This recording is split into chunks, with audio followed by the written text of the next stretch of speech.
Pourquoi ne pas avoir d'épargne de précaution est pour moi l'erreur numéro 1 à ne pas commettre si tu veux te lancer dans le freelancing. Allez, on voit ça tout de suite. Mais avant cela, évidemment, si tu aimes ce genre de contenu, je t'invite à t'abonner à la chaîne, à mettre un commentaire ou un pouce bleu, évidemment, ça fera toujours plaisir. Alors, pour moi, ne pas avoir d'épargne de précaution, de cash en avance, pose 4 problèmes. Le premier problème, c'est que du coup, tu vas réduire le nombre de missions potentielles auxquelles tu vas pouvoir souscrire. Pourquoi c'est un problème? Eh bien évidemment parce que moins de missions potentielles qui t'est ouvertes, du coup moins de entre guillemets, de missions à plus haut TGM ou conditions que tu aimerais avoir s'ouvrent à toi. Et pourquoi cela? Eh bien tout simplement parce que finalement, beaucoup de clients, à un bout d'un moment, quand ils vont faire, j'en sais rien, une offre, entre guillemets, ils ont besoin, on va dire, d'un développeur j'en sais rien, en full stack, j'en sais rien, Java Angular, pourquoi pas. Eh bien, au bout d'un moment, il va devoir comparer des candidats. Et là, il va y avoir une balance entre un candidat qui est disponible dans 3 mois et un autre candidat qui est disponible de suite.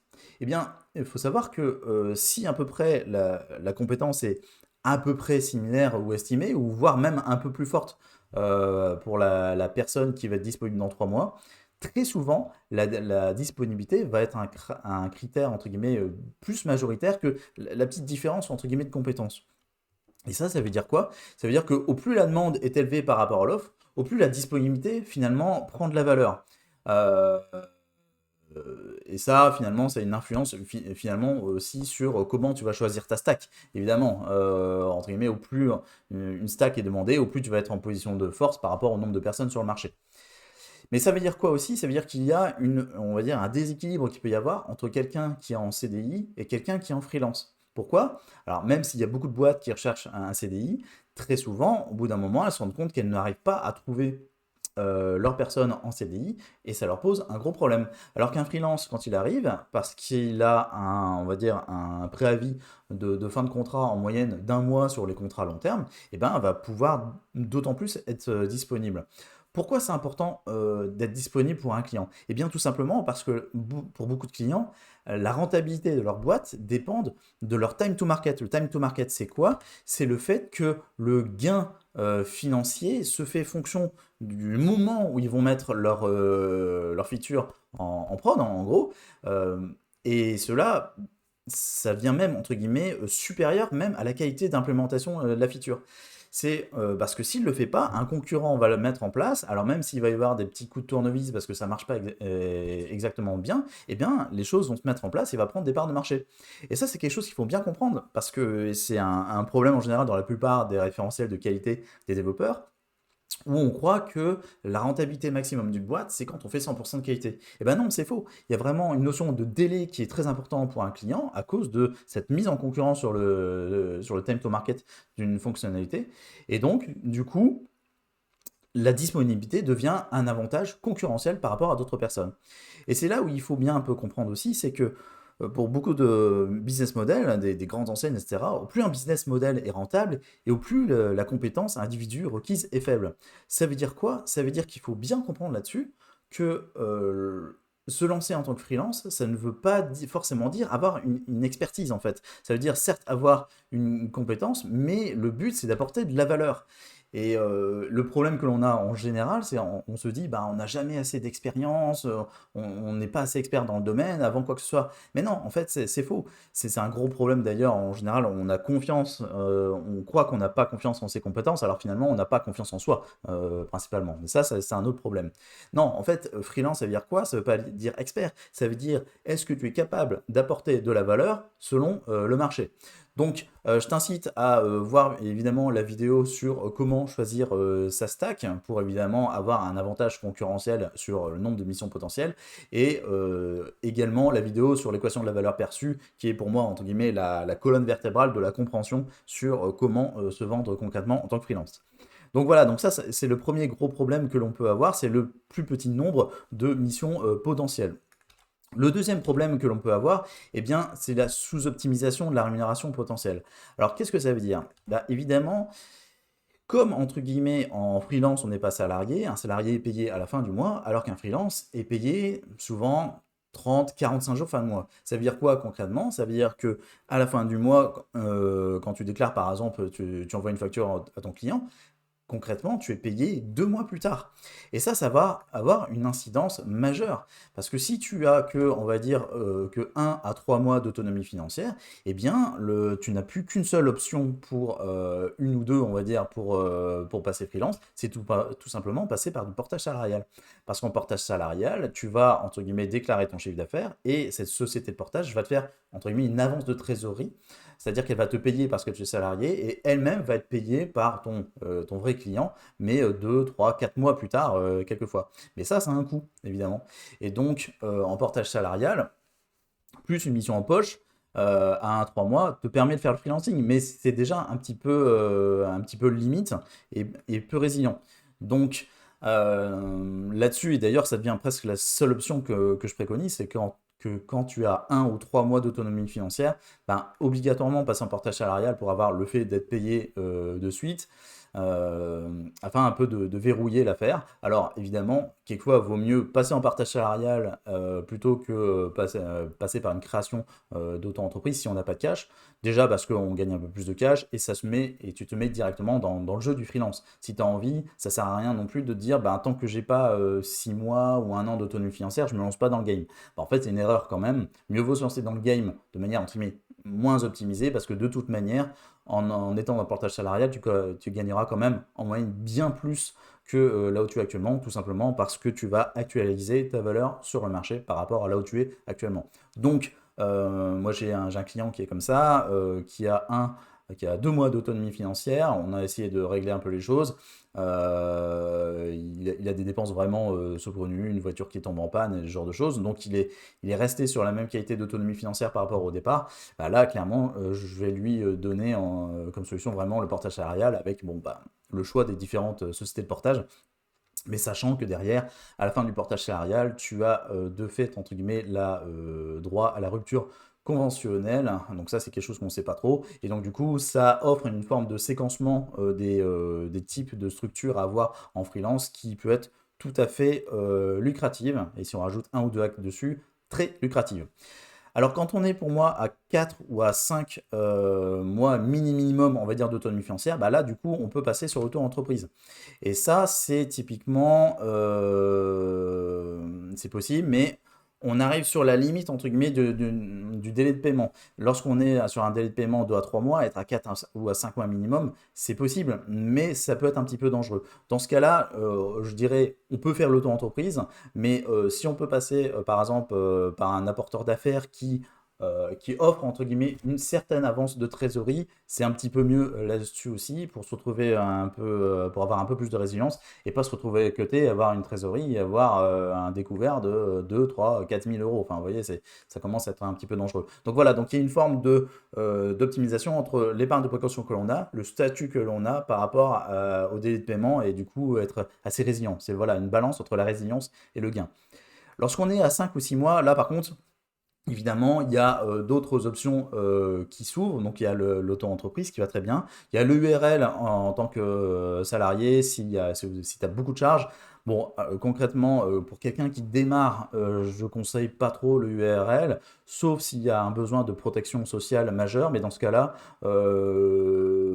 entre la société de portage et le URL, a même besoin de protection sociale, j'aurais tendance à dire prendre, on va dire, le portage salarial. La seule différence, ce serait évidemment si, en tant que prestataire, tu as énormément de charges à déduire pour le gain fiscal. Donc ça, voilà, c'est une autre, voilà, c'est une autre réflexion à avoir.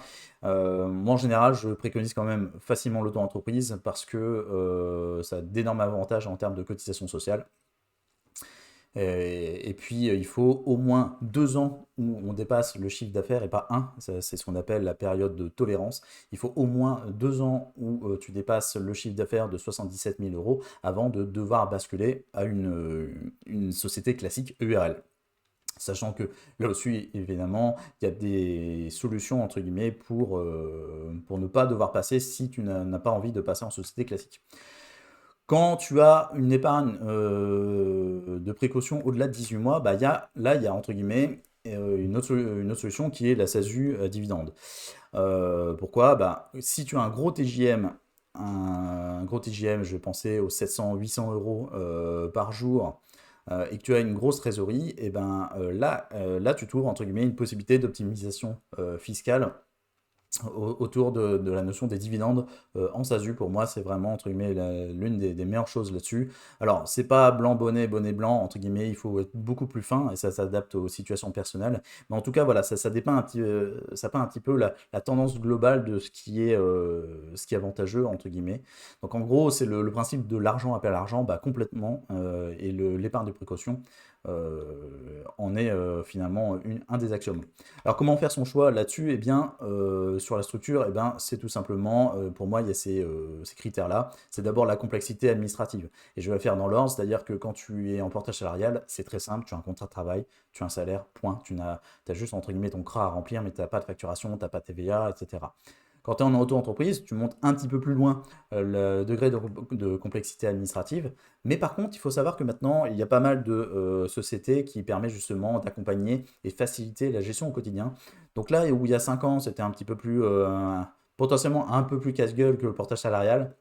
Là maintenant, ça devient beaucoup plus facile à gérer, en tout cas sur la partie complexité administrative. Et par contre, évidemment, si tu vas en société classique, que ce soit en URL, en SASU dividende ou bon, mon petit hack statut mystère, mais que je ne vais pas parler sur la société, mais en tout cas, il y a quelque chose qui permet de vraiment optimiser sa rémunération. Et bien là-dessus, sur la société classique, c'est un bon conseil, mais c'est vraiment, ça paraît simple dit comme ça, mais c'est vraiment la qualité de l'expert comptable et de son conseil, de son suivi qui va faire, pour moi, toute la différence dans la réduction de la complexité administrative et évidemment de l'efficience du cash que tu vas en tirer. Donc voilà, donc comment choisir finalement sa structure société? Bah, tu as compris, c'est le cash, la complexité administrative. Le besoin de protection sociale, évidemment, si tu veux une retraite, une grosse protection sociale, bah, je ne vais pas forcément te préconiser l'auto-entreprise, même si, entre guillemets, il y a des compléments privés qui peuvent se faire. Et en général, il faut bien regarder ces options-là parce que la différence de revenus entre le portage salarial et l'auto-entreprise pour un même TJM peut largement financer les besoins de protection sociale via des voies privées. Donc voilà, c'est quelque chose à bien comprendre. Autre chose aussi, c'est si par exemple tu as une stratégie d'investissement immobilier parce que tu as, par le cash que tu engranges en tant que freelance, bah là pareil, c'est un cas à part et moi je fais pas de conseil en patrimoine, mais là dans ce cas-là, si c'est le cas, je conseille fortement de voir un conseiller en gestion de patrimoine. Et enfin, un des derniers intérêts, c'est voir un petit peu la vision, si tu te lances en tant que freelance potentiellement avec une vision entrepreneuriale à moyen et long terme, bah voilà, il y a la dimension entre qu'est-ce que je mets en trésorerie, qu'est-ce que je garde pour moi, qui peut être bon dans la balance et savoir comment s'intègre, on va dire, ton projet entrepreneurial par rapport à celui purement du freelancing. Et donc, forcément, ça ouvre tout ça des options avancées. C'est comme je parlais tout à l'heure, il y a des stratégies de séquencement de statuts que l'on peut avoir entre le portage salarial, l'auto-entreprise, la SASU, etc. C'est vraiment, entre guillemets, c'est important de comprendre que finalement, il va y avoir une évolution dans ta rémunération.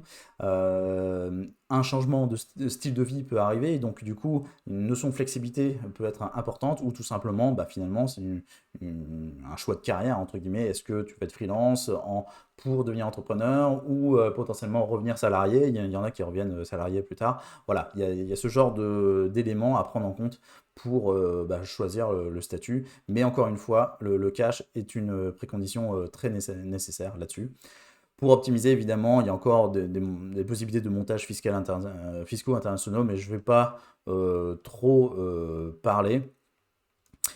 Pour résumer un petit peu sur l'avantage entre guillemets du cash par rapport à l'augmentation des revenus, je dirais que en dessous d'un an, la moitié de l'augmentation du revenu en tant que freelance dépend de l'optimisation fiscale et celui-ci dépend quand même majoritairement du cash que tu as. Donc voilà, c'est pour ça que le cash est vraiment quelque chose de très important pour augmenter ton revenu potentiel de revenus par rapport aux salariés. C'est un peu ça, voilà. La moitié, c'est un peu l'augmentation, l'optimisation fiscale par rapport à ton cash que tu as. L'autre moitié, c'est concrètement ta capacité de vente. Et là, là-dessus, je t'incite à regarder la vidéo sur comment trouver une mission selon ta personnalité que tu auras dans le petit i en haut à droite de ton écran. Voilà, donc ça c'est le deuxième problème finalement. On peut être sous-optimisé sur ta rémunération en fonction du cash que tu as, parce que potentiellement tu peux être à court de trésorerie. Le troisième problème, c'est que tu peux ne pas être résilient si ton début de mission se passe mal. Eh bien oui, ça arrive. Parce que tu arrives dans une mission, tu pensais que tout se passe bien, puis finalement tu découvres un peu le poteau rose et tu dis bah non, il n'y a pas moyen, je peux pas rester dans cette mission. Et là, ça pose potentiellement un vrai problème parce que si tu n'as pas assez de cash, eh ben, tu ne peux pas rebondir ou tu ne peux pas quitter la mission dans laquelle tu es. Et ça, c'est vraiment un gros problème derrière. Donc voilà, ça arrive, des missions qui s'arrêtent à cause d'un changement organisationnel non anticipé, par exemple de ton client, une tension directe dans l'équipe, ou d'anciens entre guillemets collègues que tu voulais surtout pas avoir, et ben boum, tu les as. Le monde est assez petit, hein. Il peut y avoir par exemple une différence de périmètre entre ce qui a été vendu finalement lors de l'entretien et la réalité. Et ça, chose qui est déjà arrivée à un de mes coachés, c'est qu'il a découvert finalement que les taux de commission de l'apporteur d'affaires étaient supérieurs à 20%. En gros, il se faisait voler, hein. Pour moi, supérieur à 20%, c'est du vol, hein, clairement. Et bien, du coup, il y avait un gros désaccord avec l'intermédiaire commercial et ça a provoqué une sortie de fin de mission. Et donc, ben, là-dessus, ne pas avoir de cash est un gros problème justement à la résilience en cas de pépin de début de mission. Le quatrième pour moi, eh bien, c'est évidemment, lorsqu'on n'a pas de cash, on est dépendant de la réussite d'un entretien, entre guillemets, pour avancer. Et ça, c'est un gros problème parce que ça crée un sentiment vraiment de manque lors des entretiens et pas d'abondance et pas d'apport de valeur, en fait. Donc voilà, il ne faut pas dépendre de la réussite d'un entretien pour pouvoir payer son loyer, si tu veux. C'est un peu ça le problème. Et donc, du coup, comment on fait ça? Donc, l'épargne de précaution permet justement de baisser un peu cette tension psychologique lors d'un entretien, du coup, d'être dans un mindset d'augmentation de la perception d'apport de valeur auprès de ton client potentiel. Ça augmente du coup naturellement ton degré de confiance, tu es à l'aise lors des entretiens et ça se fait sentir. Et comme ça se fait sentir, bah, tu as une conversion entre guillemets plus élevée des missions potentielles qui te sont offertes. La conséquence c'est quoi? Eh bien, tu as un TGM plus haut, tu peux mieux négocier et tu as des conditions plus adaptées en fonction de tes envies. Tu peux plus négocier le remote, tu peux être sur une meilleure stack, les meilleures équipes ou le domaine que tu préfères avoir. Donc, encore une fois, avoir plus d'argent te met dans une situation psychologique entre guillemets favorable pour entre guillemets être bien plus performant lors des entretiens et ça apporte évidemment ses avantages par derrière. Alors voilà, donc là on a vu les 4 problèmes quant au manque de cash dans le freelancing, mais il y a un mythe que j'aimerais quand même débloquer là-dessus, et ça je le vois souvent et c'est vraiment la plus grosse erreur qu'il faut savoir. Le mythe c'est le suivant, c'est de croire que plus on gagne de l'argent et au plus on sait le gérer. Ça, c'est une grave erreur et c'est ce que j'appelle finalement le syndrome du médecin. Le syndrome du médecin, c'est quoi? C'est tout simplement que si tu gagnes par exemple 2500 euros, tu dépenses 2500 euros. C'est de penser que lorsqu'on ne maîtrise pas ses finances, c'est de croire que lorsqu'on va gagner 4000 euros, eh bien on va économiser 1500 euros. Bah, en fait, non. Pour beaucoup, dès que le gain financier se fait, eh bien la dépense financière se fait également. Donc quand tu gagnes 2500, tu dépenses 2500, mais quand tu gagnes 4000, tu dépenses 4000. Quand tu gagnes 10 000, tu dépenses 10 000. Et quand tu gagnes 20 000, tu dépenses 20 000. Pourquoi j'appelle ça syndrome du médecin? Enfin, je pense que c'est assez connu là-dessus quand même. Mais bon, moi je fais du golf et donc j'ai rencontré pas mal de médecins et d'avocats qui sont dans ce cas-là. Et clairement, ils ont des habitudes de vie qui fait que ils crament tout en fait. Concrètement, ils ont tout cramé et ils sont pas du coup plus libres pour autant. Donc si tu veux être freelance pour gagner un peu plus de liberté, eh bien ça peut être un gros problème de penser que au plus on gagne de l'argent et au plus on sait le gérer. Parce qu'en fait, c'est l'inverse, tu te pièges en fait. Et pourquoi tu te pièges? Parce qu'en fait, tu ne comprends pas potentiellement que les habitudes de tes dépenses, c'est le reflet direct de tes besoins psychologiques personnels. Si tu n'as pas une clairvoyance sur quels sont tes besoins, entre guillemets, vraiment psychologiques personnels, eh bien tu vas de toute manière réagir à tes besoins et tu vas dépenser dans le sens de tes besoins qui vont être toujours de plus en plus grands. C'est pour ça qu'en fait, il faut bien gérer ses finances personnelles, mais au service de ce qui t'importe, de ce que tu as conscience qui t'importe. Et c'est bien ça, en fait, entre guillemets, comment on gère ses finances, c'est comprendre soi-même ses propres besoins pour bien gérer ses finances. Sinon, tu ne vas être toujours qu'en réaction par rapport, entre guillemets, à tes besoins psychologiques personnels. Alors comment moi je fais ça en général pour mes coachés pour y arriver? Eh bien ça se fait en plusieurs étapes. La première étape pour moi, c'est connaître l'état de tes finances. Tout ce qui s'améliore en général devrait être mesurable. Et bien là, il faut, entre guillemets, un inventaire. Alors évidemment, il y a un inventaire qui se fait bien dans le bon sens, selon une catégorisation donnée. Pourquoi? Parce que une fois qu'on connaît l'état de ses finances, eh bien, on comprend presque directement la psychologie de la dépense, en fait. Et le but, c'est d'arrêter, de stopper l'hémorragie financière en adaptant ses dépenses fonction de ses besoins. Moi, c'est, si tu veux, quand je vois, entre guillemets, on va dire un bord des finances, des dépenses, des finances personnelles d'une personne, je comprends entre guillemets ses besoins psychologiques. Il y a une relation hyper forte. Et du coup, comme je comprends cette truc-là, cette relation, je peux amener justement les solutions par type de dépense pour faire en sorte qu'il y ait une efficience de la dépense. Parce que si tu fais une suppression de dépenses en mode bourrin, entre guillemets, qu'est-ce qui va se passer? Tu vas augmenter la frustration. Alors oui, tu vas gagner de l'argent, mais tu vas augmenter surtout la frustration. Et au bout d'un moment, c'est comme les régimes alimentaires, hein. Tu vas avoir une grosse frustration. Du coup, tu vas avoir un effet yo-yo. Et là, du coup, tu vas redépenser parce que tu vas avoir un gros achat compulsif pour combler les petites frustrations qui se sont stackées et pour former une bombe psychologique qui, à la fin, qui aboutit sur une grosse dépense et qui arrive finalement sur l'opposé de ce qu'on voulait faire, à savoir du coup l'épargne de précaution pour tout pallier à tous ces problèmes qu'on a vu juste au-dessus. Donc, une fois qu'on a adapté ces solutions-là, moi je mets un système de verrouillage des dépenses compulsives. Euh, voilà, ça c'est mon système, c'est ma patte à moi. Et donc du coup, qu'est-ce que ça permet de faire? Ça permet d'automatiser la création d'un cash flow positif. Et ce que ça a comme avantage, eh bien, c'est une forme de clarté, de solidité et vraiment de sérénité financière. On sait où on va, on sait combien on va gagner. Et ceci va être utile au service du coup, de l'épargne de précaution pour augmenter tous ces, entre guillemets, être de plus en plus avoir de ressources par rapport à la manière dont tu te lances en freelance ou tu t'améliores en tant que freelance si tu l'es déjà. Et surtout, ça t'évite vraiment ce piège, entre guillemets, voilà, du syndrome du médecin que j'ai déjà vu, qui est infernal, parce que au plus tu gagnes de l'argent, au plus, admettons, tu gagnes, j'en sais rien, 10 000 euros par mois, et le SMIC LinkedIn, comme on appelle, si tu gagnes 10 000 euros par mois et tu dépenses 10 000 euros par mois, et bien clairement, pour passer à 6 000 euros par mois, il y a 4 000 en moins, va falloir être sacrément intelligent ou discipliné. Donc tu vois, au plus tu gagnes de l'argent, au plus c'est important dès le départ, entre guillemets, de bien gérer cet aspect psychologique, sinon potentiellement tu te retrouves piégé. Eh bien écoute, voilà, si tu as aimé cette vidéo, mets un petit commentaire, mets le petit pouce, et je mets en description mon petit Google Sheet, justement, qui permet de connaître vraiment exactement l'état de ses finances et la répartition entre les types de dépenses par rapport à un budget normalement bien placé. Si ça t'intéresse, eh bien écoute, clique sur le lien qui se situe en description, et puis je te dis à la prochaine fois pour une prochaine vidéo. Ciao, ciao!